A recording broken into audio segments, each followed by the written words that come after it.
Hi there, everybody, and thank you for joining today's Bringing Museums to the Home workshop session.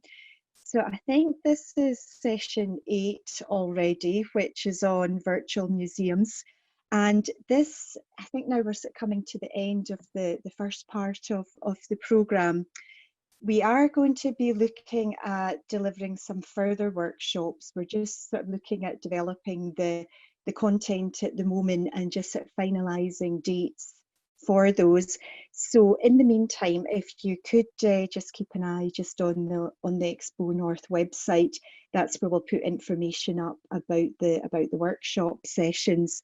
And just before I introduce today's session, just to say a big thank you to Catherine and Alan at St Andrews University, and also to James and Nicola at Expo North, who have been doing a great job and have certainly been keeping me right today on how to use Zoom.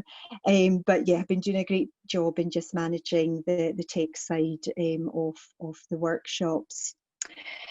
So just sort of moving on then, and I'm sure you'll all just want to get on with today's session, which is on virtual museums and looking at how to create a virtual museum.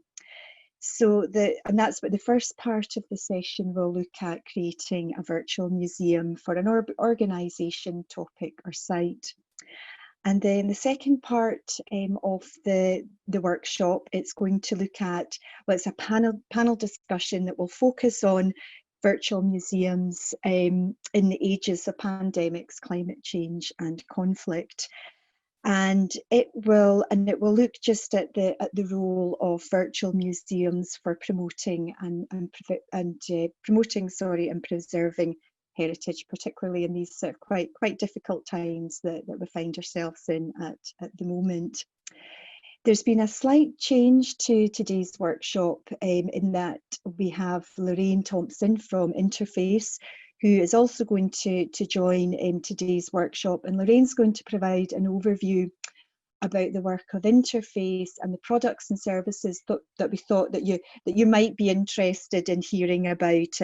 And those funding, those sort of products and services, sort of relate to funding and support that Interface can provide to social enterprises, communities and businesses that are looking to develop a product or service. So the format for today, I'll just shortly pass you over to Alan and Catherine at St Andrews University, and they will kick off the first part of the session on virtual museums.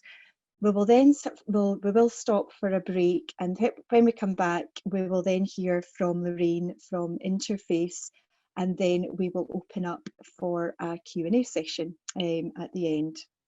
So I'll now pass you over to Alan and Catherine, or I'll get James to do that.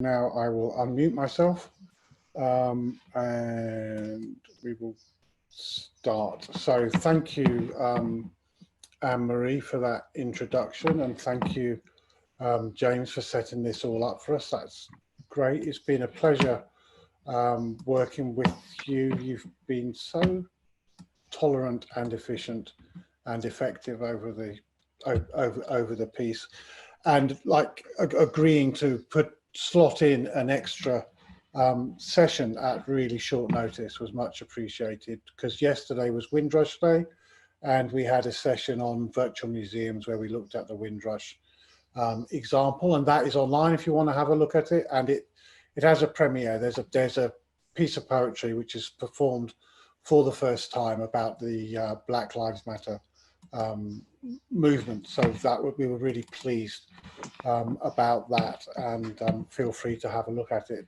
But today we're talking about virtual museums and how to make virtual museums. And you know, in a sense, this workshop kind of pulls together or sits upon all of the previous workshops that have gone before it. So we've looked at different ways of working with heritage, and from making galleries and doing 3D objects and doing virtual tours and looking at Creative Commons and intellectual property and all the things that we've talked about. But that can all come together into a sort of coherent set of practice and set of organisation through this idea of a virtual museum. And the idea of a virtual museum isn't a new one. It's one that kind of has been around for a long time, but certainly in the late 80s and early 90s kind of took off. But then the technology keeps changing. And as technology changes, so does the nature of the virtual museum, because virtual museum is based upon technology. So it's interesting to revisit it for those reasons. And what we're going to look at today is we're going to look a little bit at definitions of what do we mean by a museum, what do we mean by a virtual museum, and then I think Catherine's you're going to talk us through some examples of virtual museums that we've quite enjoyed looking at, and then we will look at both what goes to make up a virtual museum, how we can make one, the sort of issues that we need to be addressed, and show a specific example that we've worked with of creating a virtual museum. And then there's this idea of virtual museum infrastructure, which will keep us a bit of a surprise. And then we'll look at a couple of examples of making mobile apps and making interactive maps, again, with sort of framework that we've been working with. And then there's some pointers to resources. So that's what we're going to look at today. And it's good to see that so many people have, stuck with the program. It's been 8 sessions, and I think that there are people out there who've been to all 8. And I noticed, I know we're split between attendees and what are they? But the two groups who are kind of like more integrated and a bit less integrated for each session. But there was some familiar faces in both groups, so that was great to see. But what is a museum? Well, it's a bit of a minefield, this subject, actually. There was ICOM, I've spent the last 2 years, a lot of the last 2 years talking about it, and there's been a lot of disputes about it. But the kind of like original ICOM definition, which is under review and being for change, but I don't think it's that bad. I mean, I think that, any definition, you want to sum up what a museum is in a couple of sentences. You're kind of setting yourself a really hard task to achieve, but I think it's worth thinking about it. What is a museum? So this is a definition, ICOM standing definition. A museum is a non-profit, permanent institution in the service of society and its development. It's open to the public. It acquires, conserves, researches, communicates, and exhibits the tangible and intangible heritage of humanity and its environment for the purposes of education, study, and enjoyment. Now, I would say 2 things about that. One is that if you associate with an organisation and it doesn't got all of those features, I wouldn't worry too much about it. If you're thinking of it as a museum, then if it's a museum to you, then it's a museum. And the other thing is that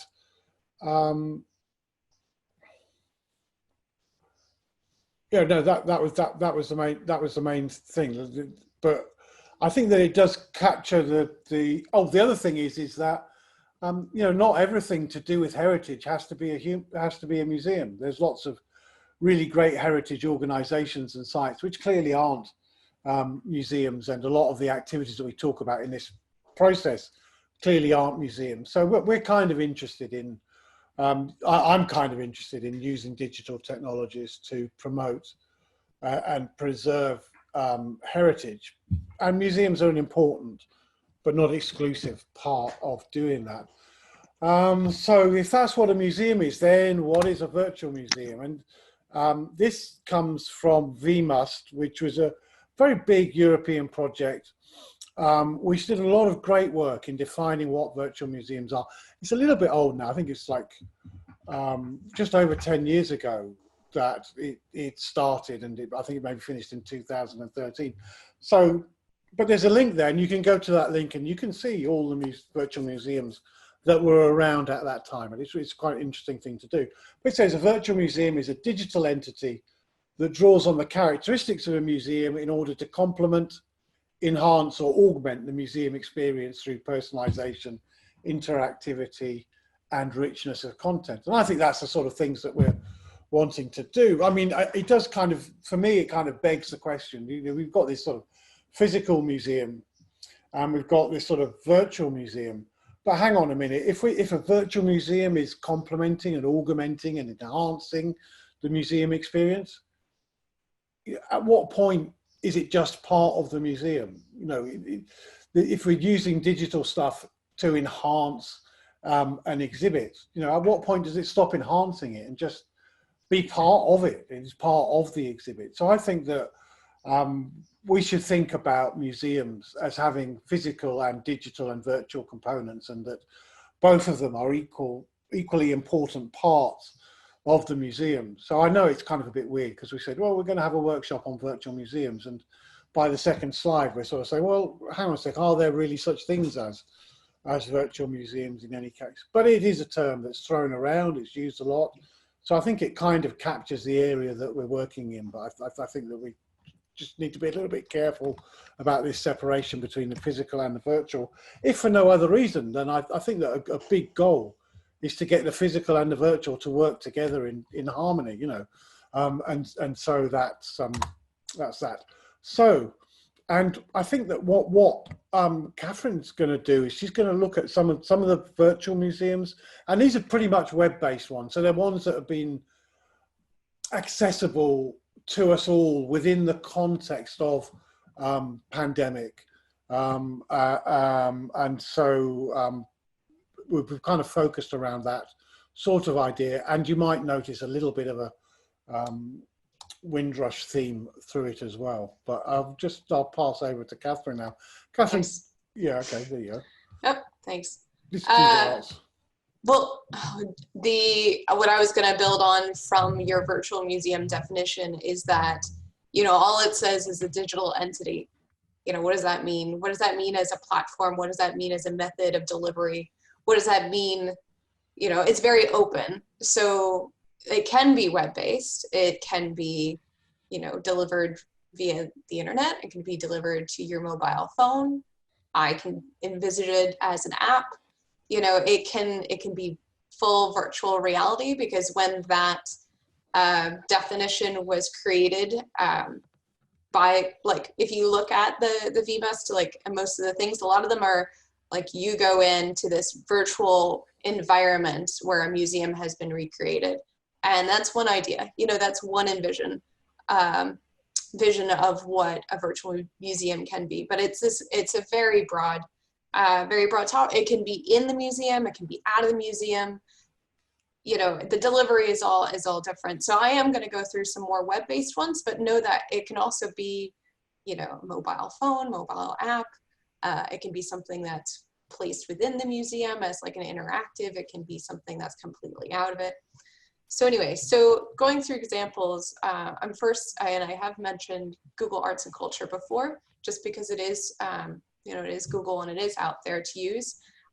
So Google Arts and Culture utilizes a lot of their things, which is like the Street View, where they've gone in and done panoramas into museums. You have to become like a partner with them and sign up to it. It isn't something that you just go and create, but you can work with them to create things.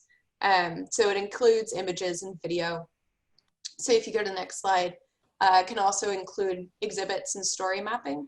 And, oh, it didn't include, go to the next slide. Did it not include my, oh, okay. So that was the story mapping. So you can, I'm not exactly sure how that partnership works, but there are elements where you can kind of work with them and create some other things with it. So if you go back, sorry, I don't know why that went out of order.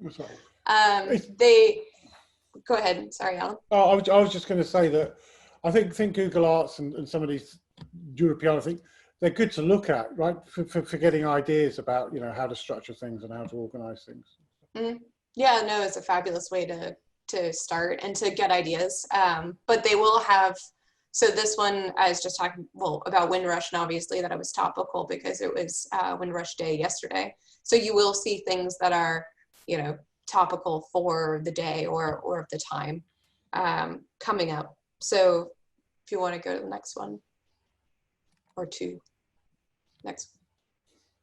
There you go. So Europeana, we've spoken about Europeana, about the EU's digital platform for culture and heritage. But you can use their archive. Well, you can add things to their archive, but then you can use their archive to create exhibits kind of within their structure a little bit. And you can see there's different galleries and then some blogs that they've done. And so you can use that as an archive to build up something within limitations, you know, within their site. So then it can be, so this is another one where it's thematic and it has the different chapters. So a bit of the storytelling a little bit as well that you can have and build up an exhibit. And then you can go to something a bit more dynamic and a bit more interactive. So as an example, the Virtual Museum of Caribbean Migration and Memory, which was built for the EULAC Museums project, which we've developed and been on, included, it was a combination of the actual physical exhibit, which was the Enigma of Arrival, which included the actual physical panels, which is now on a touring exhibit, but along with it was an interactive virtual museum as a building a resource of stories, migration stories, effects of the migration of Windrush. So you see that last slide was the mapping of all carnivals that are all over the world.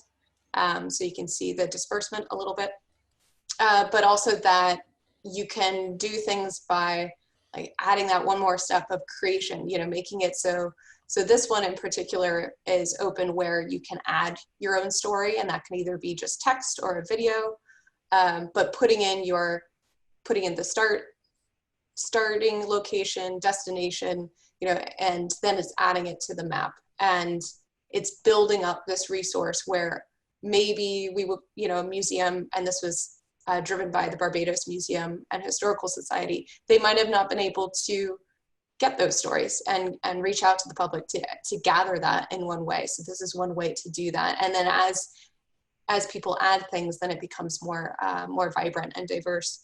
Yeah.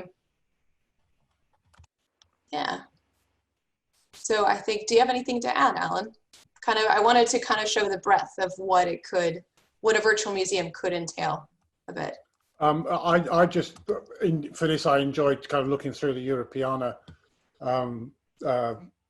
offering, and this is edible plants from the Americas. So this is all the stuff that, you know, in 14th century Britain you wouldn't have been able to eat. Some of it I knew, but not all of it. And I think one of the things that's interesting about Europeana is, one, it's good for getting ideas about blogs and social media and how you build exhibits online and all of that sort of business.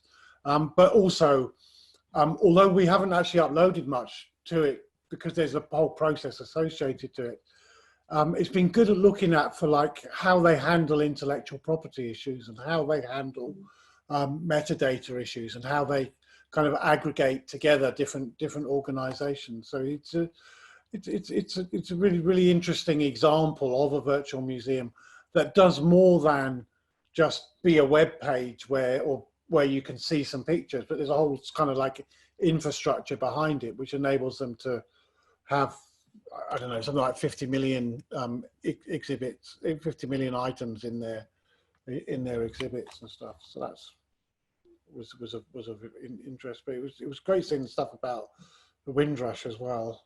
Mm. And seeing it right at the forefront too of Google Arts and Culture. Yeah, they've put it right up there, and had lots of interesting related content there as well. But sometimes these are a little bit remote. You know, if you're like, okay, what am I going to do with my exhibit? How am I going to use digital media in my museum? Connecting up with Google Arts or connecting up with Europeana may not be the first step. I mean, it may be a good step to look at for things. But so we were just thinking about like, well, okay, so how do you go about creating a virtual museum? And I know this is a really plain slide. There's some pictures coming up later, but I do think that maybe this is quite a good sort of list, quite a good sort of checklist of things to think about. And one of the things that we've been trying to do is to create software which helps with this whole process. But any of these stages could be done in lots of different ways. They could be done in lots of different ways. It could be on a, you could use Facebook as a sort of archive thing. You could store it on your own hard drive and all these and all these things. But I think, the first thing is, and this is possibly for most people, is a given, right? Is you need to identify the heritage and the subject. And I guess for most museums, it's in the name. The Museum of Modern Transport. You're guessing that the subject is modern transport or the Museum of Fishery, but whatever. We need to be clear about what the scope and what the subject is. There needs to be a process of creating and collecting digital media. I think pretty much any project that we do, we think about this. We think about like, okay, so what digital resources actually exist that could be kind of brought together on the subject, and what digital resources need to be created to become part of the virtual museum. And when thinking about that, I mean, we spent some time in this series of workshops looking at images, sound, video, and models and how you make them. And we would like, actually, I think I would like to visit each of those subjects in some more detail with the sort of images for heritage, sound for heritage, video for heritage, models we kind of did. But so we need to have media that represents heritage. But I think that the thing that gets overlooked so easily or done relatively badly is the metadata one. And by metadata, we just mean data that, that describes the thing that is the data or is the object or is the heritage. So metadata, Catherine, what metadata would describe you, do you think? Well, you go, categorically. So starting from the most obvious, so human. You're a human. And move downwards. That's a bold claim. I swear.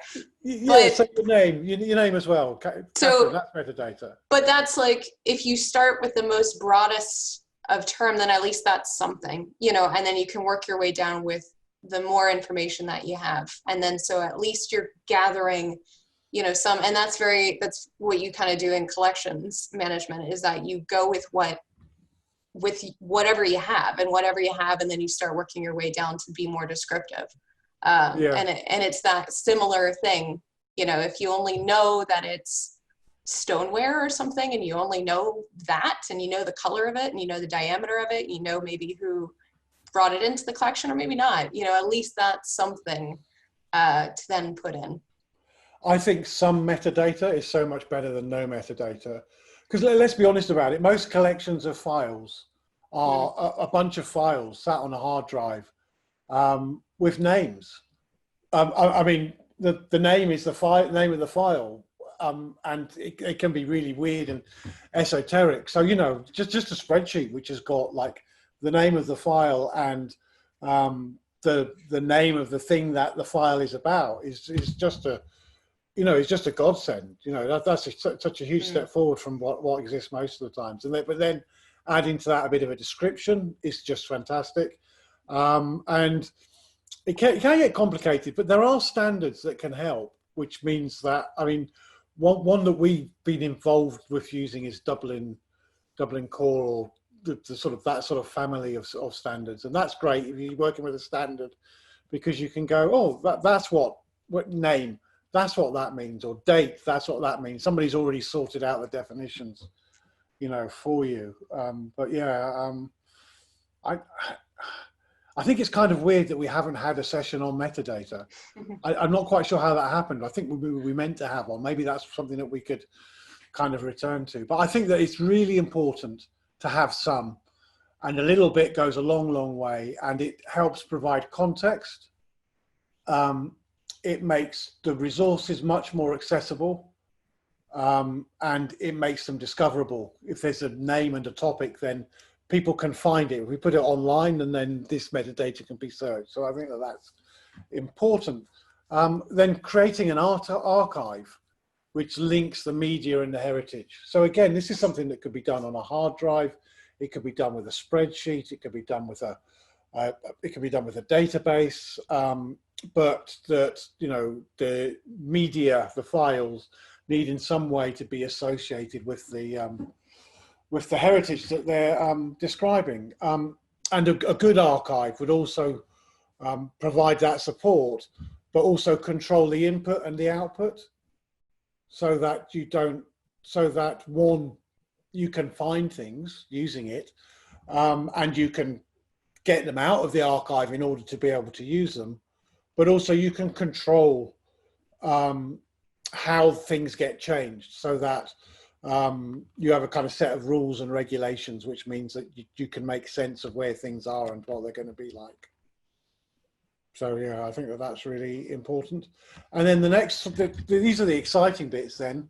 So creating exhibits from the archive. So we can, and here I'm going to use the word exhibit really broadly, to just say, you know, an exhibit is some sort of curated expression which enables people to interact, engage with, see, listen to the content that has some narrative or some story that's associated with it.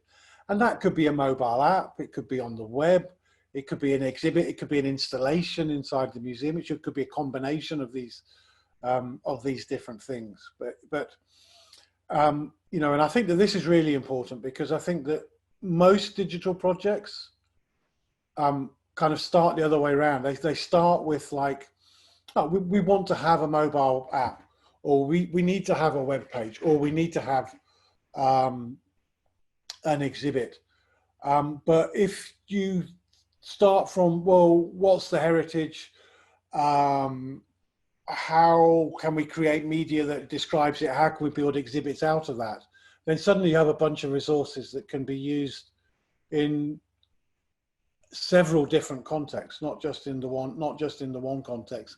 And it adds very little to the cost of the project to work in that way.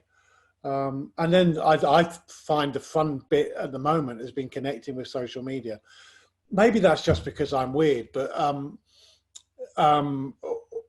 and some of the live events that we've been involved with, and these workshops for sure, but also the live events that we've kind of been putting across the heritage. Like we did one on the Windrush, which was great. We did one with the Lords of the Isles, and there've been lots of other people doing kind of live events, and they've been really great. So it's all about, at the end of the day, building these sorts of structures so that we can engage with audiences. So yeah, and so I think that can be done using a range of different levels of, you know, technology and sophistication. We have been in the Cupido project, which has kind of been sponsoring this set of workshops, and because we're part of the Cupido project and teamed up with Highlands and Islands Enterprise, we've been able to do these. Sorry, how am I doing for time? So as part of that, we've been developing in Cupido a building on stuff that we've done in a previous project, EU, LAC and Cine, but building up a tool which provides support for these sorts of things. That's what we're trying to do anyway. And so yeah, so there's this place that you can go, cupido.eu.org, and to play around with this software. And if you want to help us, if you want to use it, that would help us in terms of debugging it and making it work, making it work smoother, and all of those sorts of things. But it's not something that is commercial. So here's an example of some of the media. So these are galleries with media in. So you can see it supports videos, 360 media, 3D artifacts, and images. We control input. So there's an upload form where you can upload information, and when you do that, there's a whole load of metadata that you can use to describe it. None of the metadata is necessary. So you can upload stuff without doing the metadata, or just fill in some of it. We're always welcome. We're always glad when anybody uploads something, and if they add metadata to it, that's great. But it's kind of a bit of a bonus. So this is just a dump of some of the stuff that's in the archive. So we can see that we've got IDs, we've got titles, we've got descriptions, and we can edit it. And in the process of editing it, we can associate these objects and artifacts, the media that's in the archive. We can associate that with pieces of heritage and with collections of heritage through what we describe as a layering mechanism. So we can build structure on top of the representations of heritage that we have inside of the system. And this then makes it easier for us to make exhibits. And these are some of the exhibits that we like very much. Some of them we made with this system, some of them we didn't. So there's an illicit still experience that when Tom and Tool opens up, you'll be able to go to and explore the illicit still. And the Highlands and Islands, that's some of the projects that we're working on as part of the Cupido project. And here you can see it in a bit more detail. So there's some of the maps, and this is an interactive map, so you can click on things, and you can click on things and engage with them. So this I think we have a video here. Is that right, Catherine? So, and this is an example of I think artifacts lie at the heart of a lot of what museums are about. Sorry, is that looking okay, or do I need to come out and go back in? It looks okay. It looks okay. It's just that yeah, Zoom. Sometimes you need to do special things to make videos work properly. So these have been created through a process of photogrammetry that we discussed earlier on. And I think, Catherine, you have a wizard video guide to photogrammetry that's coming out shortly. Yep, just finishing it up. So that would hopefully help anybody who wants to start the process and see.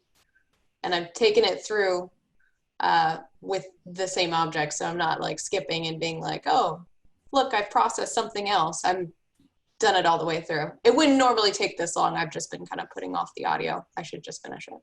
Yeah, well, I mean, we've also got some resources. We'll upload in time for Expo North. So there's all of these PowerPoints and are going to be available with the links on them within the next 24 hours, we promise. So we'll have all of those up and associated with the videos. And if anybody, photogrammetry is a really rewarding process, but it can be a bit tricky getting started. So if any of you guys are interested in getting a bit of one-to-one tuition, I'm sure we'd be able to, give you a bit of help if you really wanted to get into this, because it's very rewarding once it's done. And I think that it's a great asset for Heritage in Scotland to have people up and down the country who can do the photogrammetry.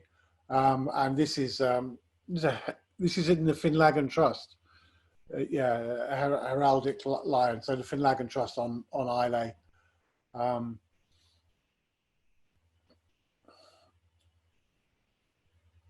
And you can really get a lot of detail and accuracy in this. And this is a video, so you can just put it on YouTube. You can post it to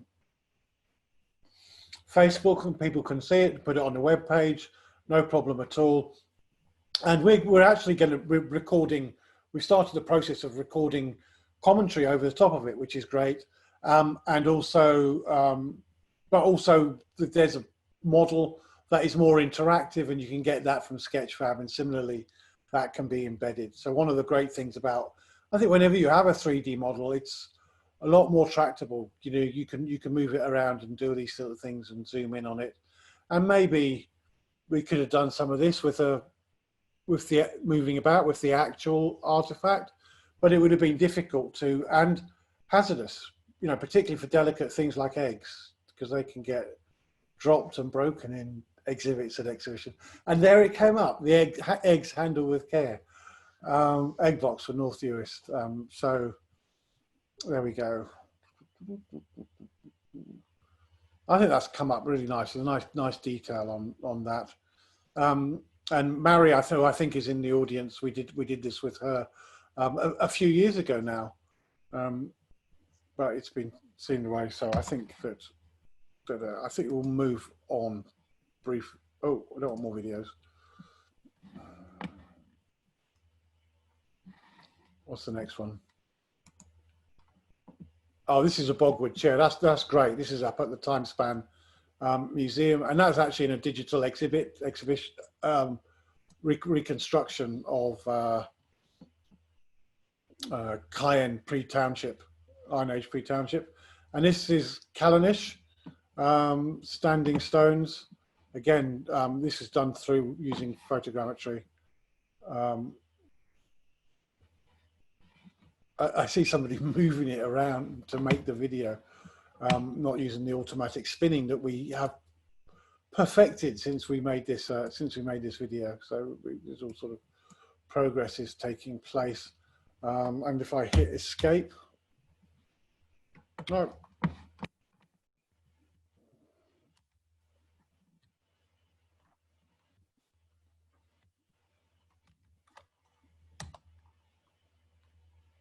Oh, so I managed to move on. And these are just other examples of exhibits then. So this is an interactive map using Google Maps. So we have everything in the archive, but we can then bring things out and upload them to different places. And so Google Maps is a good place to upload things, but not a good place to trust. I don't mean that in terms of they're shady fellows. It's just that they have algorithms which decide which photographs are going to get shown and the like. So if you upload things there, there's no guarantee that they won't get deleted or that they won't get shown to people and the like. So we need an archive in order to have that security. And then this is the, I'm not sure, did we look at this before, but this is great video of digital reconstruction. So it's another side of things that we can do in virtual museums. Can you hear the sound from that? No. Okay, it doesn't matter. It's just some music.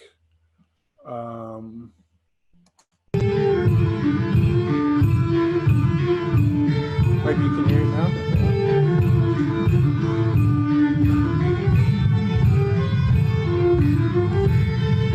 No, but this is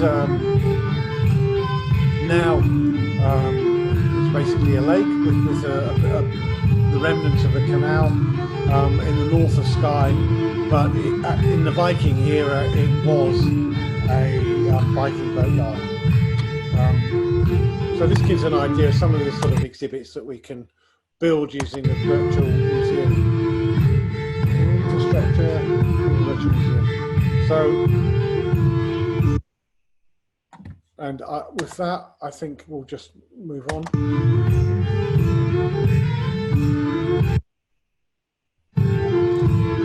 Okay, so we come through the canal. That's the best bit.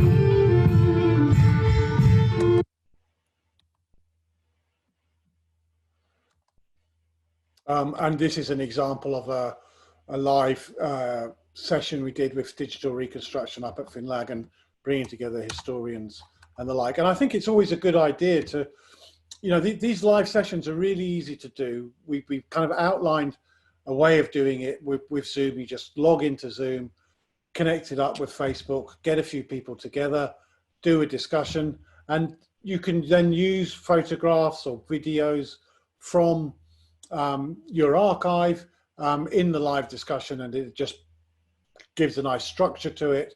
And it really isn't difficult to do. And again, anybody wanting to get a little bit of help in setting up a live session, we're happy to talk. And in fact, it would be great for us because what we're doing is we're developing toolkits that help people do this. So if we've got the experience of learning to do it ourselves, but then if other people maybe have already done it, which is fine, but if you're wanting to have a go and wanting to have a chat about how to do it, we're happy to do one-to-one to kind of bridge that gap between the workshop and the experience.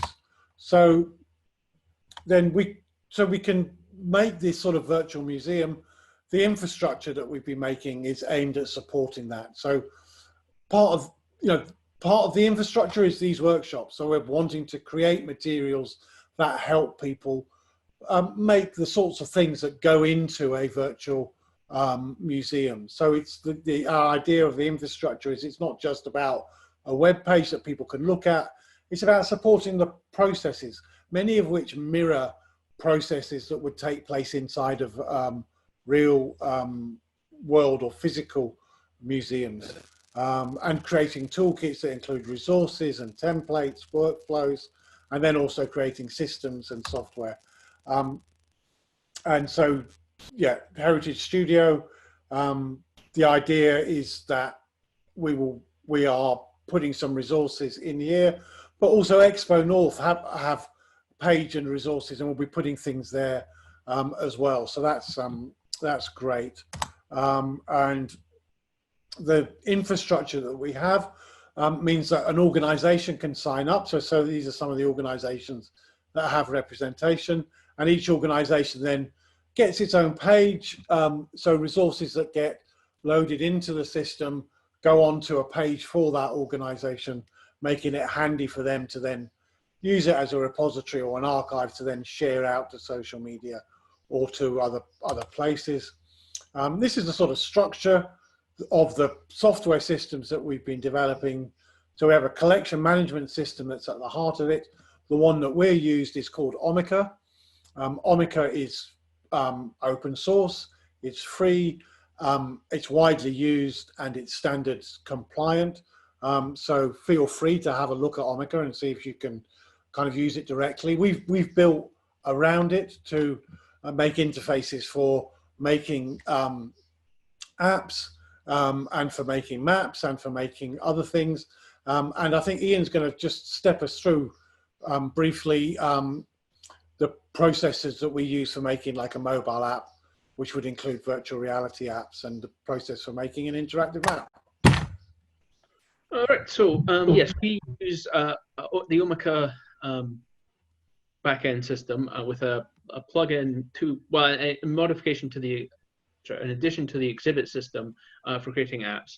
Our system keeps the content of the content and scripting of the app separate from the platform-specific parts of the app, because so that we can reuse the content and structure on multiple platforms, including Apple and Android and Oculus-based devices as well. So we reuse most of the media that will go into an app would be reused from other media uploaded to the virtual museum system, so photospheres and videos and the like. And then all these items that we're looking at, 3814 private menu, private Highlanders menu, they're all bits of media. Is that right? Yeah. So these are various media things. This is a tour that we created. This is an app we created for Cupido. So yeah, those are photospheres uploaded of the Highlanders Museum, and then we add some additional stuff. So we create for user interface and also for describing things. We create a menu, and then we create items that link from the menu to the media. So you put in the placeholder to go to the media, and then put the actual media after it. And so here we can see this is a preview of it. So this is what the menu for this app it looks like. So the preview system, before we export it, lets us see what, a bit of what it would like, including where we create hotspots in the photospheres to link to more information or to jump to other pieces of media. So one of the things that the preview thing allows us to do is to work out where we want to put the hotspots. So we move around, find the location, and then we can create the hotspots with that. And then once we're happy that we've created at least the beginning bit of some form of the app, we then press the export button, and that exports it to the package management system. And then in the package management system, we can associate packages with apps. And then once we have the app at a stage where we want to at least start testing it, we would then create a platform-specific app from that. So we've got Apple and Android and Oculus Go apps, and others could potentially be added as well. They all use the same. So the image that you're seeing there is just that. It's just an image. So somebody makes an image, then you can then put hotspots onto the image and link it to the media that's in the archive. Is that right? Yep. And then that flows through then to creating an app which can go across on these different platforms. Yes. Yeah. Okay. I think I'm starting. So that was that. Have you got more to say on the app creating thing? No, I think that's about what I intended to say. Okay. And then this is the map thing, isn't it? But so I suppose the idea that we're really going on about is that once you've got the media in an archive, then it can be used in different contexts. So this is a different context. Is that right? Yeah, so this would be a map. So here we are well, this is a map we saw. This is the partner map actually, but this is also the main map creation interface.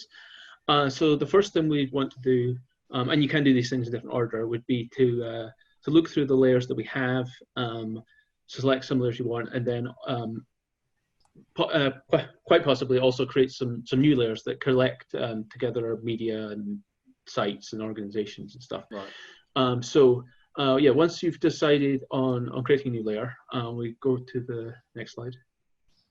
Yeah, so here we create a layer, and the layer has the title, has a name, and it has a description. The description mostly tells you what the layer is about, what kind of stuff will be in it, and various and that kind of thing. And it can be decided whether it's going to be on by default on the main map creation map. And then, so once we've decided that information, we press submit and go through to the layer editing form. So here we are. This is the meetings layer, which is actually a layer that already exists. And we've got lists of all the stuff that's in the layer and all the stuff that's not currently in the layer. And so we can, if we just create a new layer, then you just select the media that you want to add to that layer, and then press the add button, and that moves over into the layer. So we're just going through the database and choosing the stuff that we want to go onto the map. Yes. That's great. And then once you've created or selected all the layers you want, you go back to the map. Well, you close the layer editing thing. You go back to the map. You zoom and pan till you've got wherever you want. You press the create map button. You give your map a title. It should already have the boundaries that you want. You can adjust those if you want, if for some reason if you want to. And then the map can have a message image that's selected from the media, and it can also have is that the thing that loads when you go to the map? Yes, so it's got a modal pop-up if it's a message, or you can embed some media. So if you've got media, and then a map should have a key. So it's like an introduction, yeah. Yes. And then a map should have a key, so you can also select from all the media in the thing for a key. Usually you would create it specifically, and if you don't want a picture of something else. And then once you've done those, you then press create, and that goes through to the map editing thing. And then you have layers. At this point, we're looking at the Highlands and Islands map. But you would select the layers that you want to go on the map. And then you can set whether or not they're on by default or off. So the map has a list of layers that you can switch on or off to So you can make a map with one or more layers in it, but for the simple position, you would make a layer and then make a map out of that layer. Yeah, that's the most one. And then this gives you a link to the thing, and here we are with the map. This one has a modal pop up with a video, an embedded video. So this is the same. This is the map there. I'll show you later. Okay, but we're going to add a key to it very soon. Oh yes, yes we will. Okay, so thanks a lot, Ian. That was great listening to the explanation of how you make these magical things. So I'm just going to stop the share there.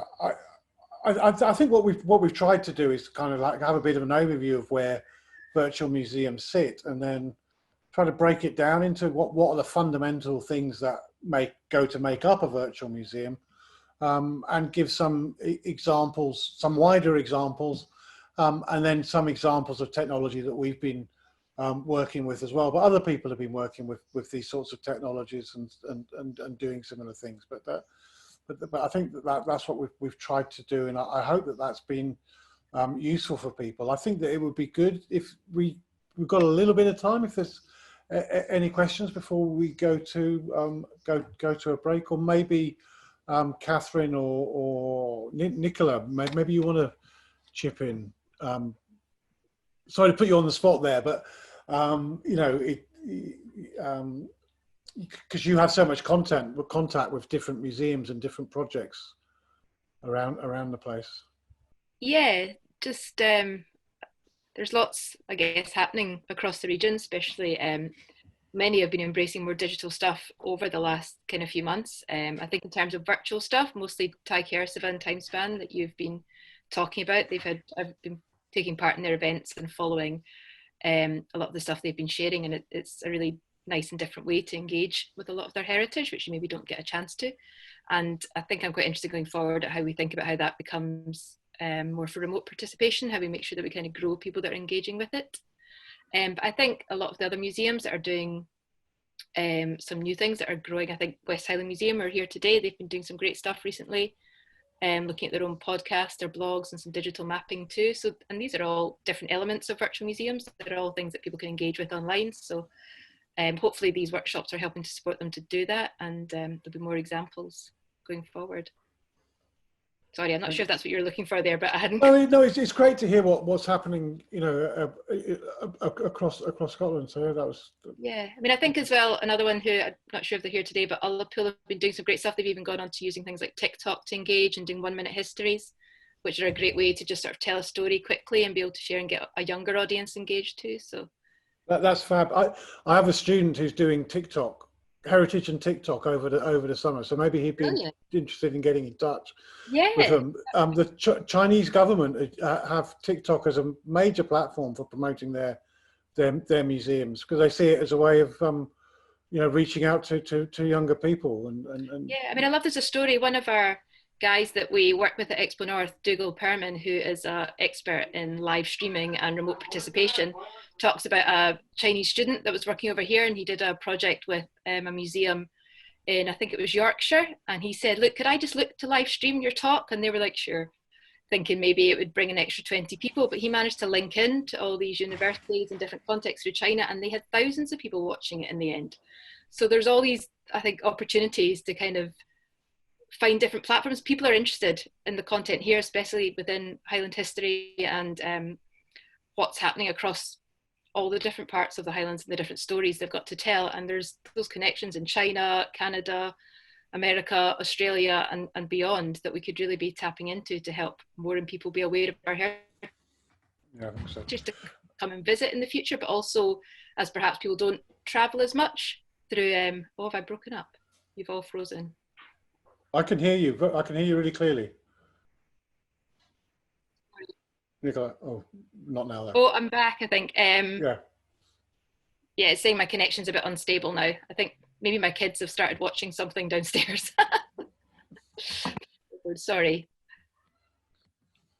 No, it's fine. And I mean, just bear in mind that in terms of cracking the Chinese market, there's lots of Chinese students at universities that have got kind of connections and an interest in heritage. I think you're right, and actually it works both ways. I do a course on digital heritage, which has some Chinese students.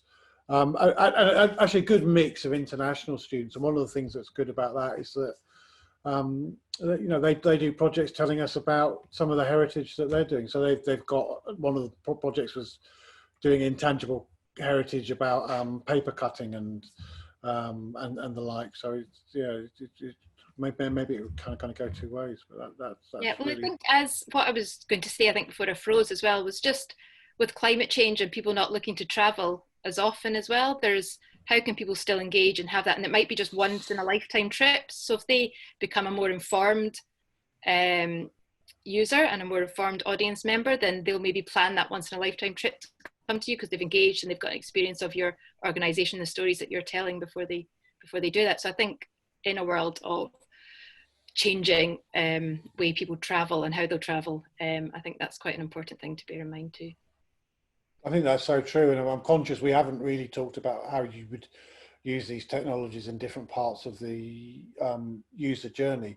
I mean, mainly because this set of workshops were conceived as being, you know, set in the context of lockdown. But as we move out of lockdown, the user journey, I think, becomes more important to think about. Absolutely. Yeah, that's good. And we can open it up if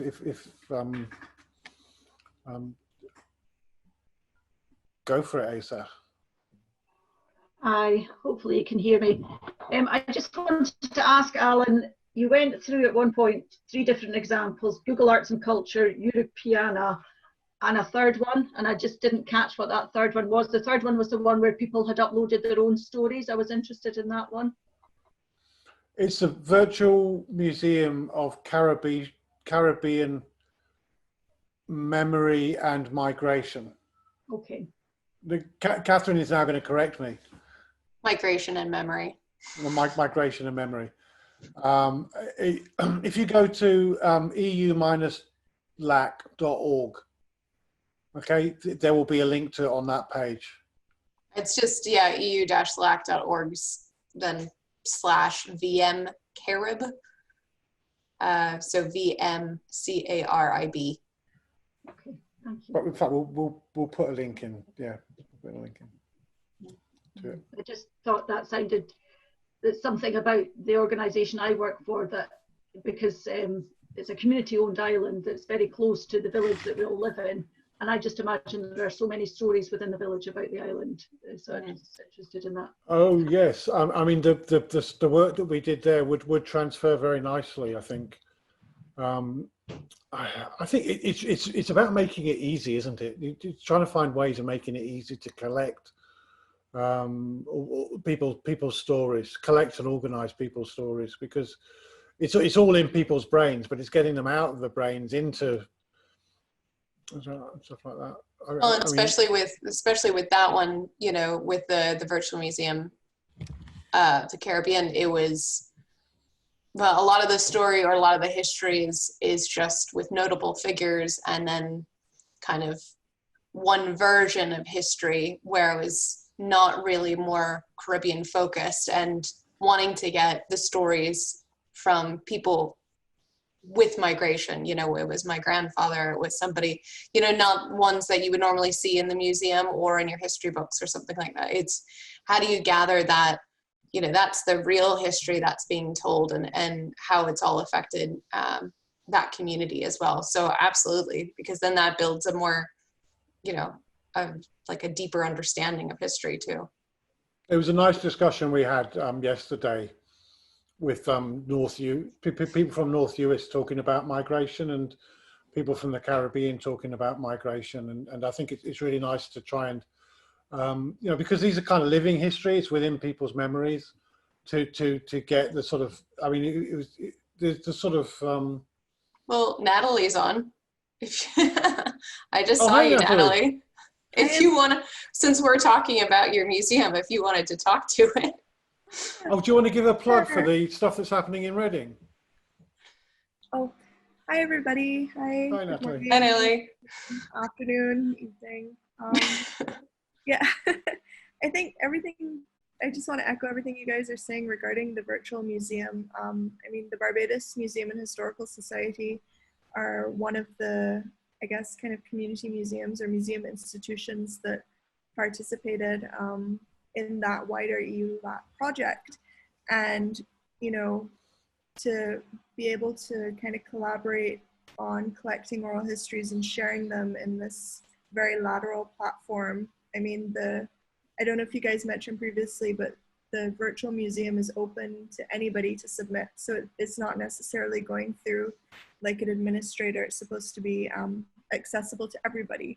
And that was really important for the way that we wanted to share the histories around migration, particularly the Windrush migration, but all migration throughout the Caribbean and between Caribbean and different regions throughout time, to, you know, as Catherine alluded to kind of democratize that aspect of our history and the way that we're sharing those stories. Yeah. That's great. And can I just say that if you go to Reading Museum's webpage, they have a lovely exhibit based around the same theme. So you get a really nice narrative with it, and they've added in also some great resources, educational resources, and also recipes. So you can get your Caribbean recipes sorted out, and they include some fairly delicious rum cocktails as well, I believe. Oh gosh. So what Reading Museum have done, they're currently hosting a digital iteration of the exhibition that Alan and Catherine shared with everybody, The Enigma of Arrival, The Politics and Poetics of Caribbean Migration to Britain. And what they did is, you know, kind of went beyond just hosting the content that already existed and have created and generated content from their communities, working through a Caribbean committee from the Windrush Foundation in Reading. And so they have, you know, had the opportunity to engage with people from the Caribbean community who want to share their stories, to share recipes, as Alan said, resources for school curriculums. So really saying, you know, there's a gap in the way that some of the school curriculums in Reading are addressing this part of our shared heritage. We want to include some of these resources for schools, things like that, that help the exhibition grow. And also, I think they're looking to share some of that material back into the virtual Museum of Caribbean Migration and Memory on EU-LAC, so that kind of, collaboration and exchange continues. That would be fab. You know, I think we started off this whole set of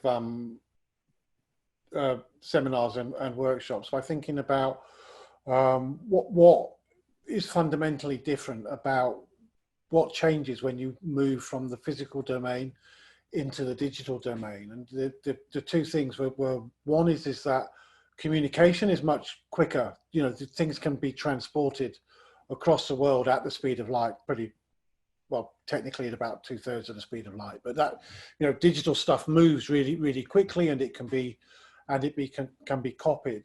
And I think that through what is the really significant thing about that is when it becomes about human communication, you know, and that can be a worldwide thing. You know, if we're all making our digital museums and we're kind of like putting them online and pushing them up, then what we find is that things start connecting with, we start connecting with each other, and the experiences start getting connected. And so heritage, you know, instead of being something which is kind of like specific and to individuals and to communities, which there is specificity about heritage, but it also becomes something that you know, we become aware of what we've got in common through heritage, and so it can become a force for building, you know, communities. And there was this idea of a sort of global village, of lots of little villages kind of getting together and communicating with each other. And I have a feeling that is one direction that virtual museums and virtual museum infrastructures could head in, and maybe these workshops a little bit as well, heading in that direction.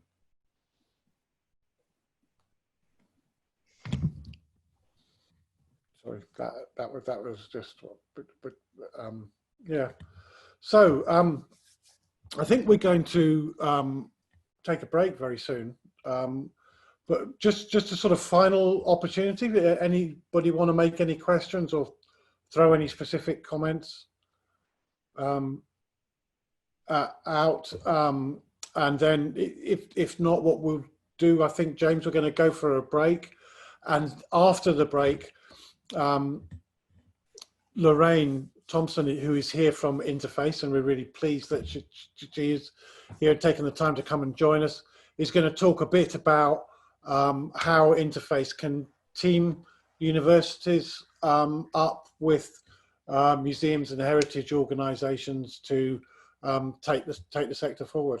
I think that's kind of what your slides are going to be about. So that would be great. And I suppose the one person I've not thanked really is Anne-Marie. So thank you, Anne-Marie, for pulling the levers that made all this possible.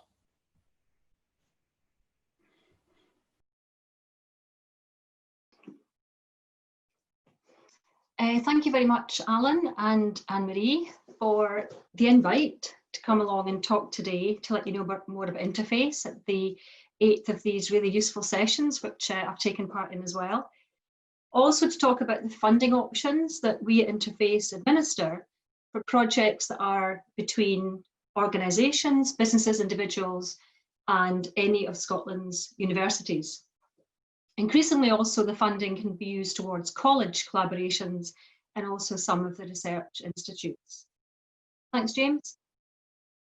Next slide. Interface's role is really quite straightforward in many ways. It's to try and open up the possibilities of Scotland's academia to undertake work with various organisations. It's very often a concept that people haven't thought about. They think of universities as a place of teaching and research, but maybe not applied practical research, actual outputs that could actually benefit, your own organisations. So I'd say our first challenge is to kind of open up people's ideas to the fact that this is something that actually can happen. I'd also say too that for Interface, and I know that it's an international audience at these sessions, we can work with businesses not based in Scotland to pull you together, bring you together with an academic match, but we only work with Scotland's academia. So when somebody has an idea or perhaps some kind of a challenge that is they keep coming up against, and they really need some outside expertise, then that's where academia can come in. So we encourage people to take that academic route. Next slide. Interface then is not a new concept. We've actually been on the go for 15 years and have our 15th anniversary this August. So we're a fairly tried and tested sort of concept. Over that time, as you can see, there's various numbers and facts and figures bandied around in this slide. But I think the two things I would like to highlight would firstly be the regional split through the whole of Scotland in terms of the amount of places and the range of places where we have been able to find an academic partner to suit that project that needs done. And I would stress these are not all necessarily along the same lines of what the session's been about today. This is any number of projects across any discipline, any subject. But I'd like to be quite pleased about the fact that Interface's reach is fairly wide across the whole of Scotland. So we have gone top to bottom, left to right.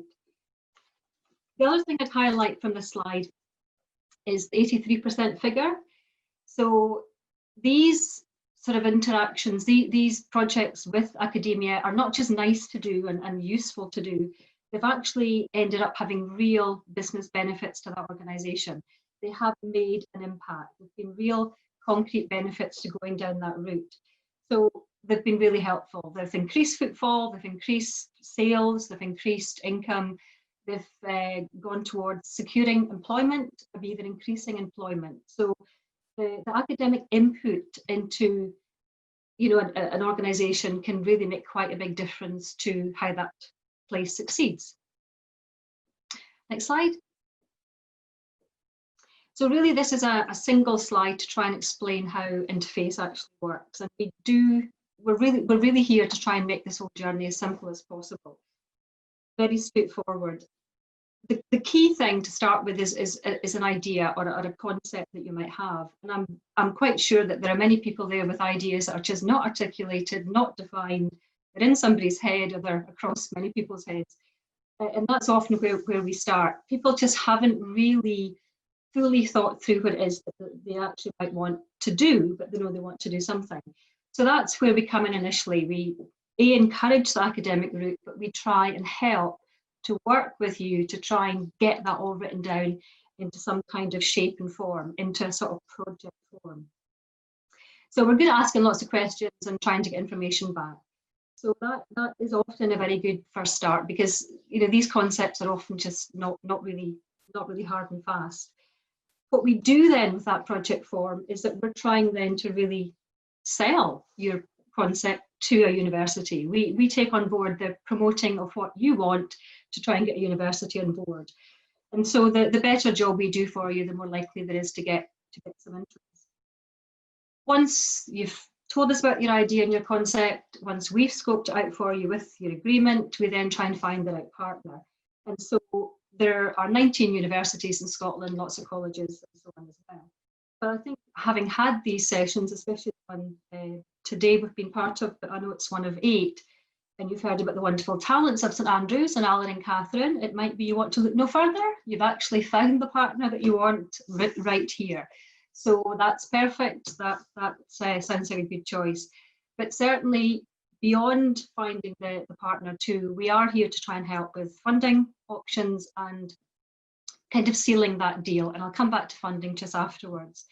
But before going into funding, which I know is a key thing for all of us in terms of when money is tight, James is going to show us just in a second a video that lets you see one project that Interface introduced to St Andrews, and they worked on and did such a great job. It's actually been one mentioned by Alan today already, the Illicit Still project from Tool Glenlivet.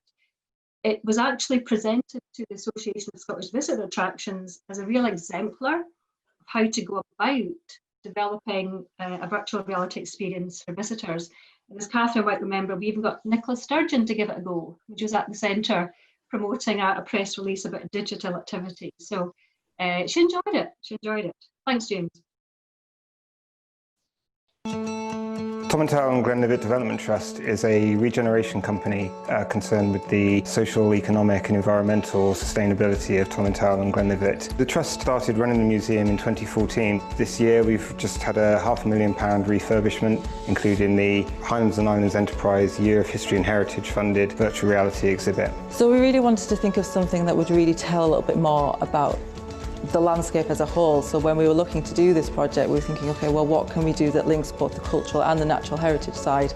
And you know, whiskey is so popular in Untitled and Glenlivet that we really wanted to look a little bit more into that and maybe dig a little bit deeper around the illicit whiskey heritage and tell a different side to that story. We do a lot of work with museums and community groups involving digital cultural heritage and doing a lot of exhibitions and installations with this kind of technology. With any technology that's quite immersive and emergent, being able to have people be able to walk right up and figure out how to use it. We don't see the demographic of just old people, young people, because of course young people can use this technology, know how to do it, sit down and just go for it. But no, I think it has the ability to engage with a whole span of age demographics. Rather than it just being all about static exhibits, there's also something that you can immerse yourself within. And that was something that we're really excited by with this project, to think of more immersive ways of telling people stories of the area and about the heritage of the area. But more than that, it was also to show them a little glimpse of the landscapes around them and encourage them to go out as well and discover the landscapes for themselves. The landscapes that allowed people to both produce the whiskey but also to hide it. The virtual reality experience was really about providing something a bit different, something modern, something that we can build on. The static exhibits we've got here are fantastic. You know, they really do tell the stories that we want to tell, but the virtual reality tells it in a different way, in a way that appeals to a different audience. Technology in museums, people do expect to see it now. It's immersive, so it gets you into a place and gets you feeling like you're there. I think it's important. I think it definitely has a place in museums or discovery centres like this. The illicit still experience we've provided here recreates a part of our landscape which is inaccessible to some of our visitors. So by providing it within the centre in an accessible environment, it just brings the experience to a wider audience.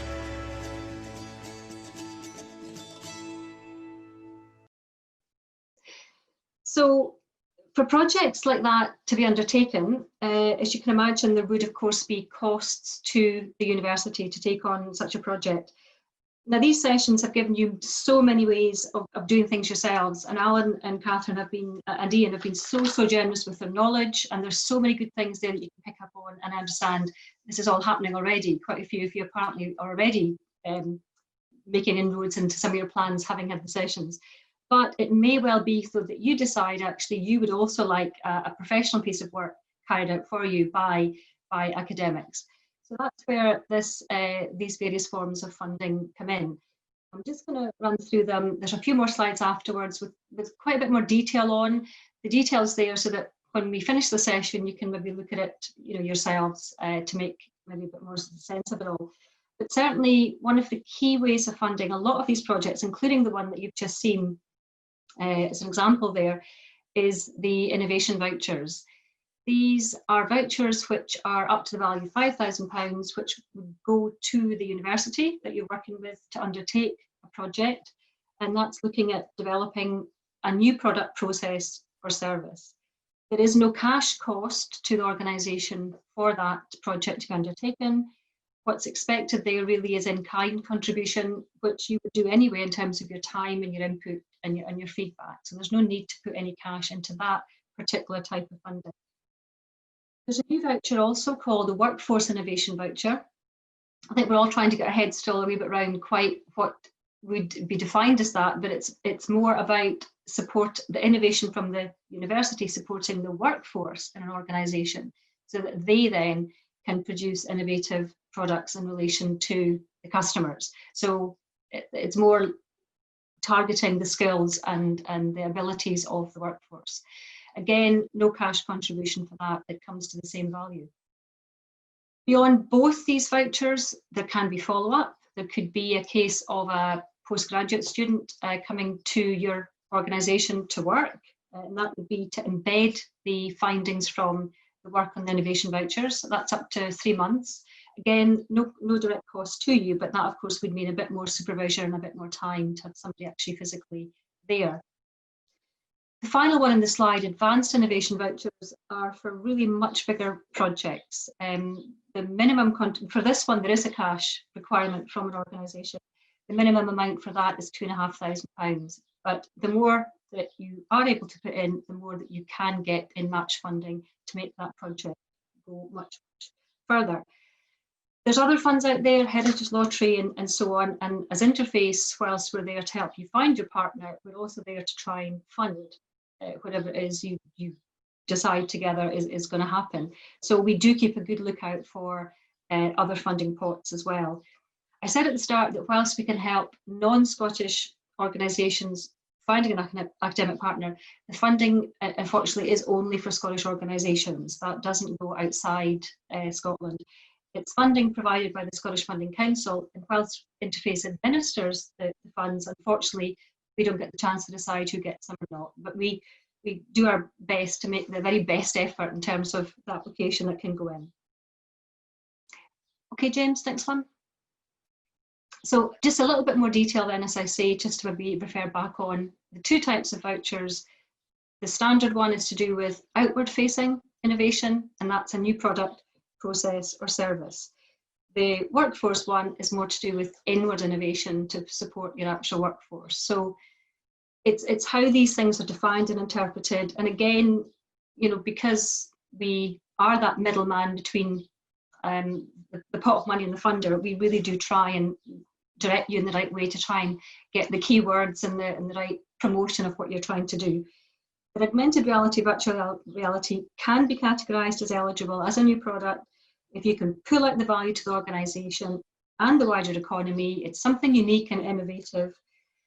You can actually get both of these vouchers. You can now apply and ideally achieve both. However, one would have to be with a college and one with a university. So it can't be twice over with the university for that one. Next slide. Again, one to maybe look back on, but the main form of funding that has been successful, and again, St Andrews have done well in a good number of products coming through funded by this. Projects must be innovative, new product, process, service, but the point of this slide perhaps is what's not eligible. So the Scottish Funding Council won't fund a project if it's to do with pure marketing, if it's a kind of desk-based exercise for the academic, and also if it could be classed as consultancy. And consultancy, I've got a slide on just in two more to go. So it does need to be something that we argue requires the technical expertise of the academic partner. Next slide. The workforce one, as I say, a bit newer to us all, but it is intended to focus on the workforce. But interestingly enough, St Andrews again was successful through your museums and galleries department in working with a museum quite close to where I'm based in Inverness, in focusing on upping the skills of the staff at this heritage centre to put on their first exhibition of relatively innovative, creative AR, VR type products to the public for the first time. So I think there's possibly ways of trying to marry up skilling people up and actually the output that you do there in terms of this voucher as well. So it's not impossible to think this one might be relevant. Next slide, thank you. The key thing then I mentioned very briefly is this thing about consultancy. The Scottish Funding Council, who are the paymasters in this, are certainly very strong in the fact that if the service that you require could be sought from the private sector, and there's lots of skills out there, through paying for a consultancy, then it shouldn't get sort of Scottish public funds. And that's where research comes in. The fact that there's a research element to a project is really, really crucial. And I think that's where the Lectures of St Andrews is very strong, because the amount of investigation that you go into, that you do when you go into a project, the background, the sourcing of the stories, trying to find a unique angle, a compelling story, all of these things are very strong in relation to finalising a new product at the end of it. So it's the kind of digging around that you do, the digging around for the history, the story. It might be an old story, but how can you tell it in a new way? What's an angle on it that's just not so well known, and what's going to be really compelling to the customer. So research, really, that is the strength of academia, and that's where there's a greater chance of success in terms of having your project funded in relation to all of these things. Next slide. So again, I'll just flag up that working with academia is a really solid, concrete way to go about things that are real business benefits. We survey all of our projects every sort of 6 months after the project's finished, and we find that there really are pretty impressive results from the kind of work that's been undertaking. As I say, not just on the kind of computer science, AR, VR, but across all the different projects. But we really are very heartened by how successful these projects are, and actually how very often, if you work with the university for one project, you want to stay with them and work for more and more and do more, and for things to grow and things to get bigger. And as has been said today, it can lead to amazing networking with other organisations, amazing connections across not just Scotland but across the world, ways of really sharing and connecting up in ways you've never thought before. But certainly it's a very positive route to go down for your organisation. So my last slide, thanks James. So as I've said, if you'd like us to help work up your ideas, if you're just not quite sure what it is yet you want, and you're a bit scared to go to St Andrews before you take it forward, or wherever else you want to go, but you're just not sure, it's just something in your head you're not quite sure what you need to do yet, then as I say, we're very good at teasing this out, teasing what you might want, and as we say, translating it into what is a kind of project form. Any questions on the funding that I've raised, of course, get in touch. But finally, I suppose slightly across from where we are on this subject, if you have any other projects that you've sort of got in your head that you've sort of thought to yourself, you know, I wouldn't mind a bit of extra help here, and maybe a university's got a bit of knowledge that I can use to keep me going and get me through something, then just please get in touch, because as I say, we are a connector there for, you know, any university, effectively for any subject. So that's me. Many thanks.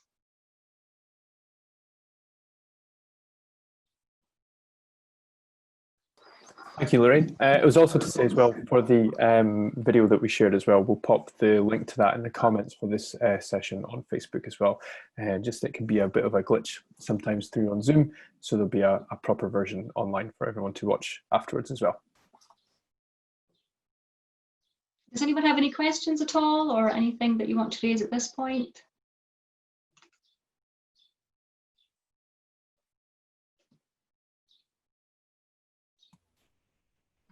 I've got off lightly. I'll hand back to you, Alan. Well, I had a couple of things. I was just kind of hanging back. Our experience with interface has always been very, very positive. I mean, I think you've been helpful when sometimes things can go wrong with projects. Have been helpful when there have been wrinkles and helping you get out. Particularly helpful, I think, is the facility that you have whereby you can write a sort of really short synopsis of a project and send it over to you, and you'll check eligibility, and sometimes actually do more than that, but give steers. So that sometimes, you know, rather than having to write, you know, whatever it is, the 3 or 4 page full proposal, which is still relatively light compared to what a lot of people ask for. Mm-hmm. But you can put something quite brief towards you and get some really great advice in terms of, you know what, this bit of the project, it really doesn't fly, or why don't you say this here, or, you know, this bit of the project, that's the thing that people will be interested in. And I find that really helpful thing on occasion. I mean, actually, I sometimes just use that when we're working with a partner and to get a project going, as like, okay, let's write one of these. And sometimes you don't even send it over because we're happy with it. And then the next stage is to go on and write the whole thing. That's great feedback, Alan. But I think that probably is our strength. I mean, we deal with so many different organisations and so many different subjects, I have to say, that we have to be, I suppose, a semi-researcher, semi-journalist and whatever, to really try and just give you the key selling points, I suppose, for what's required there. Also, the other thing that does strike us is sometimes if companies go straight to university, the idea isn't fully fledged and it's a little bit sort of half-baked. And I think that's a shame, because that means momentum can be lost, because you really want an organisation and a university to both come into a project really enthusiastically. And I think it's a real shame if you kind of fall at the first hurdle where something isn't really defined enough. So again, that's where we encourage people to come to us first, and we'll sort of try and be asking the kind of questions that you might ask if they were to sort of go to you first. So that is what we try and do. We try and tease out, you know, what's the innovation, what's different, and what's new. And I think the other thing that these innovation vouchers are really great for getting going. And I know with Thai Cursor, we've kind of gone through the whole route of projects that you offer, and then gone beyond that. And similarly with the Time Span Museum, we've done innovation vouchers with them, but also ended up in some quite sizable European projects working as partners as well. And I think particularly in the field that we work in, it's really invaluable from our point of view, because I believe in this thing called, what is it, process-based research or practice-based research, whereby we test what our ideas are by actually doing things in the real world. And so in the process of doing projects, we hopefully do useful work, but also learn a huge amount as well, you know. And so it's kind of sort of it provides a way for us to get out of the ivory tower. And also, being in computer science, with all due respect to our colleagues, it's great to meet different sorts of people as well. I think that's right, and I think we should emphasise that it is about knowledge exchange. It's not really an expression I've used in my short presentation there, but it's two-way. You know, the universities are just as keen to hear what they can learn from organisations as organisations from universities. It's not one way, it's very much two-way traffic. And as you say, through Timespan especially, so much came from that original collaboration that was set up years ago now. And so much is kind of spawned from that in terms of your knowledge and so on. So yes, I mean, yeah, universities are keen to hear what everybody else has got to say, definitely.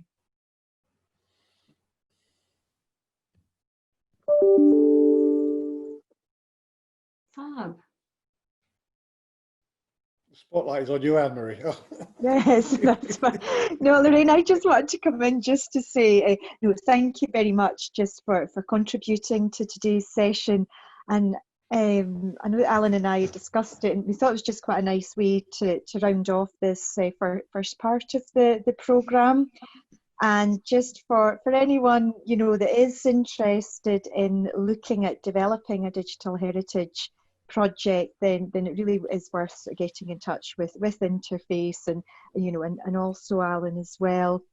And I know just in terms of my own work within HI, I've done quite a lot of work in the past with Lorraine and Interface. So I've seen myself just the benefits that there has been of matching some of our organisations to Interface. And I know we did quite a lot of work back in 2017. It's the Year of History, Heritage and Archaeology, and part of that work really sort of led to us not being involved in the Cupido Interreg project. So yes, I would really just encourage people to get in touch with Interface if you think it will be of value. Great stuff. I'm happy to help. Yeah. I'd just say as well, from a museum perspective, I started the Timespan thing way back in 2011 as the director there, doing the first ever innovation voucher and the first project. So I'm happy to talk through the steps from kind of that side as well. If anybody's interested, they can just drop me. Yeah, that's really good. The Stratford Kildonan app, I think it is it still available? I think it is. Yes, it is. Great. And it really was groundbreaking at the time, I think, and it's you know, you can explore the whole of the Stratford Kildonan and find out what all of the different kind of marks on the, you know, in the landscape are. I've been really I'm learning a lot about 5G at the moment for my session tomorrow as part of the Expo North conference, which I hope you've all registered to attend. And I keep thinking about the prospects of what we could have done then with that kind of technology, for the immediacy we'd have, for the connectivity, for the conversation that come out of that. Yeah, it's quite exciting. Yeah. Nicola, am I right in thinking that there are quite a few digital heritage related sessions just as part of the Expo North programme? If we're allowed to do a little plug, I yeah, so we kick off tomorrow at 10 AM with the museum's Immersive Network, which we're launching. That's a collaboration between Expo North and Cornwall Museums Partnership to bring a network together of museums that are doing immersive experiences from around the world, together with academics. So hopefully Open Virtual Worlds will think of joining up too. And commercial organisations as well, so that this becomes a conversation between everybody. So tomorrow we have 6 speakers from a mixture of museums, one of which is Timespan, and from commercial organisations and from academics as well, and some Q&As with them. So that lasts from 10 AM until about 1 PM tomorrow. Okay. And then pretty much straight after, from 1:15, or just after 1, we have a session on Smartify, looking at the app, which currently has an offer on for you to get 50 free collection items up there, but it is the most downloaded museum app in the world, and it looks at using things like AR and other ways for people to access art from their phones when going around museums. So that'll be an interesting session as well. And then we go into a session on 5G and heritage, which is going to look at what the potential is across the Highlands and how it will really change the way we work, thinking about sort of the immediacy of the conversations we begin having, how we can I guess, tell all the different stories, that kind of globalized storytelling that we can now do. We're looking to tell all the different strands of our stories together at the same time, how we can interact with people so far away with there being no time delay, really. It would just be real interaction, and the huge bandwidth means people can be downloading that content right on the spot a lot quicker. So I'm learning on my feet there a wee bit as well, because I'm not a techie person in that sphere, but it's really quite exciting. So it should be a good session tomorrow. And then we have museums. We have Vanessa is here with us today from the West Highland Museum, along with Siobhan from Ullapool Museum, and Dan from Granton Museum, and Katie Bowl from the National Trust of Scotland's going to chair a session discussing about meeting the audience challenge. So both looking at, as we look to change our economic models to become a bit more sustainable, what's involved in that. But also, I guess, the kind of morals around it as we look to diversify our audiences. What are those stories we're telling? How do we try and tell all those different angles through history to make sure that perhaps we can debunk a little bit of the mythology around Highland heritage? So it should be a really, really interesting discussion. And in the end of the day, there's a little video from Digital Heritage Australia, looking at some of the work that they've been doing over there and examples of projects. And then off claps. Thanks. Yeah. That's great. It's a really, really impressive program you put together. That sounds great. Yeah. So yeah, there's still, I think, space for people to register, but it'll also be streaming through all the networks. And we've just launched the Socio app today. I can say all this now. We can, yeah. So we can download the Socio app, which gives you lots of different ways for you to interact across the sessions, to be able to find out all that's going on, to be able to find out about the speakers, and to be able to ask questions and interact with each session. Super. That sounds really interesting. So yeah, I am signed up for Expo North. I've not gone in yet to choose which sessions, but I know I'll definitely just be linking into some of the sessions on heritage, and they sound really interesting. Great. Nicola, can I just ask, will it be possible to watch the sessions after the event?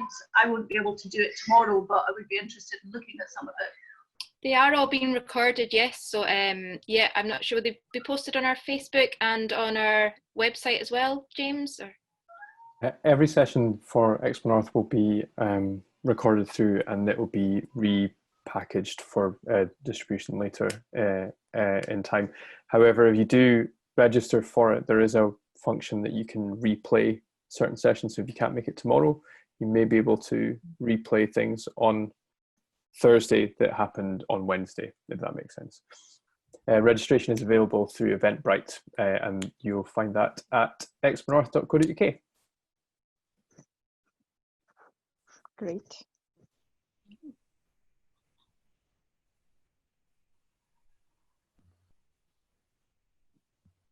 And also, lastly as well, we have a, as I say every week, there is a Q&A questionnaire for this session, which is available also on the exponorth.co.uk event page for today's session, as well as on Facebook also. We do appreciate your feedback for today as well. Alan, could I just quickly mention something? It was just about the next round of workshops that we're looking at. I think, just as I mentioned at the start, we're currently just scoping just a few more workshops. So we'll have a few more workshops from Catherine and Alan just on digital heritage skills. And we're also going to just try and link in some of our funders to those workshop sessions. So Nicola is very kindly looking at organising a session just on looking at different methods of monetisation. And I'm aware that there has been quite a lot of questions from the panel on monetisation and funding for digital heritage related projects. So as I say, Nicola's looking at that, and I know that that's a session I'll be looking at covering things like crowdsourcing and also looking at remote participation. And we're also just in contact at the moment with the Heritage Lottery Fund. They've agreed just to do a session on their digital heritage skills initiative that they're currently running. They thought that may be of interest to people. And we're also hoping to link in Museums Galleries Scotland to outline the support and the funding that they have that's relevant to organisations looking to develop digital heritage projects. So as I said at the start, if you could just keep an eye on the Expo North website, that's where the information will be shared just about the upcoming workshops. And again, thank you to James and Nicola, who have agreed just to help facilitate this next round of programmes. We are at the moment still working out dates and things, but as soon as we've got everything in place, then we'll get it up on Expo North website. So yeah, and I think just for me, just to end, just to say thank you so much, just to everyone that has taken part in the workshops, and yeah, we hope that you have found them useful. I think we're going to switch to weekly, aren't we? Yes, yeah. So a bit more of a leisurely pace as we go through. So yeah, it's been fun doing this, and yeah, there's a couple of emails I need to pick up on. So once this is over, I'll do that, and we'll just arrange a couple of meetings. So that's all good. But it's been great seeing everybody, and it's great having so many people come along right through to the end, and it's really felt a bit like a course. And I think that the questions have been very informative for ourselves in terms of what matters and what people are concerned about, and we'll try and take that on board to do some more of these in the future, and also in the support materials for the talks that we've done. That we will be, I think, repackaging these as well for view, but that you can see them at the moment on Expo North's web page, Facebook page, I think, and we'll be adding the PowerPoints to those really shortly. So that's great. I don't know. We didn't really know what to expect, did we, with this series of talks? So I think that they've taken shape quite nicely, and I suppose I should say to Catherine and Ian as well. Thank you very much for all your support. They've kept me on the straight and narrow in preparation for these. I think yeah. So that's great. Alan, it's been brilliant. Catherine, it's been brilliant. I've really enjoyed it. It's been one of the highlights of my last few weeks. So thank you very much. Oh, thank you. That's so kind. Yeah, it's been a bit of a highlight for us as well, I think. Yeah, it's been fun. So enjoy it. We have a strange definition of fun, but it has been fun. We're slightly weird people. Yeah, and very much looking forward to Expo North and seeing you all in Expo North. I think, Catherine, you're going to be caught between two places, aren't you? Because there's Immersive Learning Research Network taking place somewhere in where is it taking place? Virtual conference. Well, it's virtual. It was supposed to be in California, but it's on Pacific time. So I'll give them a plug. Immersive Learning Research Network. So it's more of the computing side, but it's also educators as well. And yeah, it's all virtual, but it's really odd times for me. And well, that's the thing is that the next day you'll essentially be able to do 24-hour conferencing, 24-hour Zoom conferencing. But I can, because I wouldn't have been able to go to both. So yeah, so they kind of like finish. They kind of start when we finish. Is that right? It's kind of like there's a bit of a middle bit that I've got a little bit tomorrow, but I've signed up for Expo North too, so I'm going to can have two screens. So they're not competing, yeah. Maybe set it up so that no. So that's great. Yeah. Our contact details, I think, are on the slides and in the thing. So if anybody wants to get in touch, feel free And there's the one last survey too for anybody. I know you mentioned it, but yes, if there's anybody who hasn't taken it and want to take it, especially for this panel or this webinar, we'll post it. I think it's posted on Expo North, but we'll post it through the Facebook groups and feeds too, the videos. Yeah, and feedback is great, and sometimes the best feedback is like has a kind of little bit of a critical edge to it, like oh, why didn't you talk about this, or I was hoping that this would happen, or that sort of feedback is really welcome as well, because that it's lovely to be told, Elsa, that this is you've had a great time and it's been great and so on, but also it's good. We don't want to be the emperors with no clothes. I'm still looking for my glossary. We'll make it. Yeah. Yes. All those things like ELAC, and they trip off your tongue, but to me it's like, what the fuck are they Oh, that's what it's called, glossary. Yeah. EULAC is European Union, Latin America and Caribbean. European Union, Latin America. I come from a computer science. Well, I do computer science background, and the acronyms are terrible. They're horrible. Everything happens. I found myself inventing them as well. If you're writing a paper, you're like inventing acronyms. I invented one yesterday. I don't know if it's going to fly, but it's talking with the Scottish Civic Forum about digital open days, and I thought, doors open virtual environment, Dove. Mm-hmm. Kind of, I don't know, but yeah, fair comment. I suppose the next ones we do, maybe you could have a job also as you could be the jargon buster, and so you just have like free range to stick your hand up whenever there's a bit of jargon, and red card us. James, come with a red card, a jargon card. But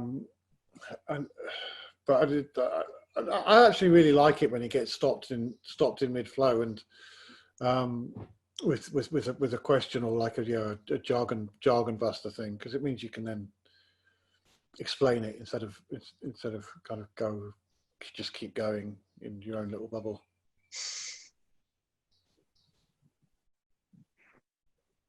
Okay. Perfect. I think we're going to disappear off to a green room briefly, and then. Well, on behalf of Expo North, thank you everyone for attending the last 9 sessions with us, 9 sessions. And we'll take a break for a week or so, and then we'll have more to come. Please keep an eye out on Expo North's Facebook page, social media channels, and website for further information, and we will see you all very, very soon. Cool. Thank you, everybody. Bye. Bye, everyone. Stay safe. Bye. Enjoy Expo North.